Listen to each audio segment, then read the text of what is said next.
साहित्य टीवी के सभी दर्शकों को इंदौर से उषा गुप्ता का सादर नमन और देश की आज़ादी की हार्दिक शुभकामनाएं। हमारे देश को आज़ादी अनेक वीरों और वीरांगनाओं की बदौलत मिली है।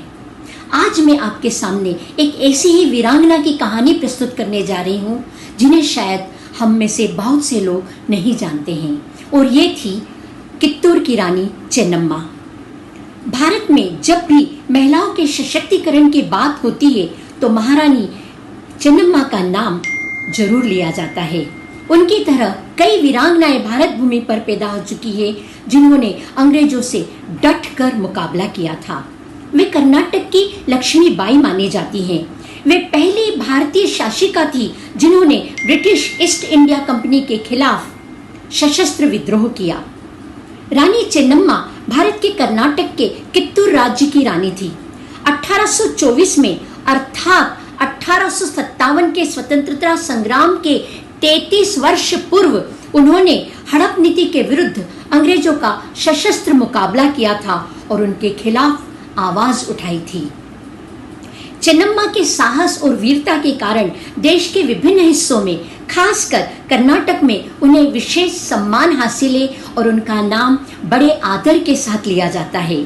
झांसी की रानी लक्ष्मीबाई के संघर्ष के पहले ही रानी चेन्नम्मा ने युद्ध में अंग्रेजों के दांत खट्टे कर दिए थे।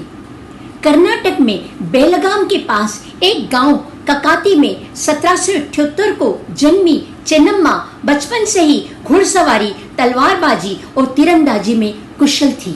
कित्तूर के राजघराने में राजा मल्ला सारजा के साथ उनका विवाह हुआ, परंतु प्रकृति ने उनके साथ कई बार क्रूर मजाक किया। पहले उनके पति का और बाद में उनके इकलौते पुत्र का भी निधन हो गया। तब रानी चेन्नम्मा ने दत्तक पुत्र शिवलिंगप्पा को अपना उत्तराधिकारी बनाया और यहीं से शुरू हुई अंग्रेजों के साथ उनका टकराव। अंग्रेजों ने इसका विरोध किया और उन्हें उसे अपने राज्य से हटाने का आदेश दिया। अंग्रेजों की नीति डॉक्ट्रिन ऑफ लेप्स के तहत दत्तक पुत्रों को राज्य करने का अधिकार नहीं था। ऐसी स्थिति आने पर अंग्रेज उस राज्य को हड़प कर लेते थे। रानी चेन्नम्मा और अंग्रेजों के बीच युद्ध में यह नीति महत्वपूर्ण थी। इसके अलावा अंग्रेज रानी का खजाना भी हड़पना चाहते थे। साथ ही उनकी कर नीति के लिए भी रानी चेन्नम्मा का विरोध था।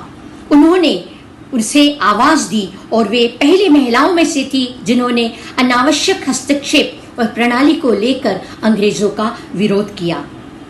1824 में हुई पहली लड़ाई में अंग्रेजों का भारी नुकसान हुआ। उनका एजेंट जान ठेकरे मारा गया और उनके 2 अधिकारियों को रानी ने बंधक बना लिया, परंतु अंग्रेजों ने युद्ध न करने की घोषणा की और आगे कभी युद्ध न करेंगे यह भी शर्त दी, तो रानी ने उन्हें छोड़ दिया।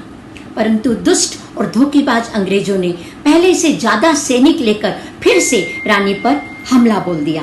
रानी ने वीरता से उनका मुकाबला किया, परंतु सैनिक कम होने के कारण वे लंबे समय तक उनके साथ नहीं खड़ी रह सकी। उन्हें बेंगहोंगल के किले में कैद करके रख दिया गया, जहां 21 फरवरी 1829 को उनकी मृत्यु हो गई।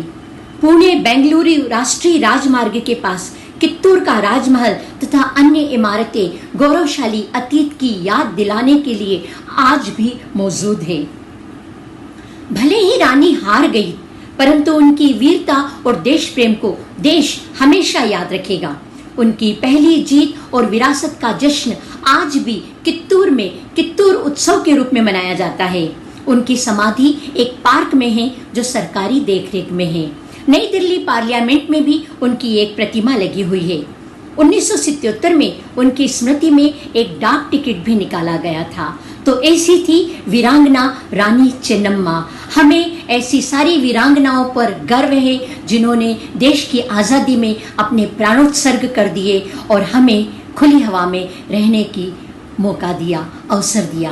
पुनः आप सबका धन्यवाद और आज़ादी की हार्दिक शुभकामनाएं, बधाई।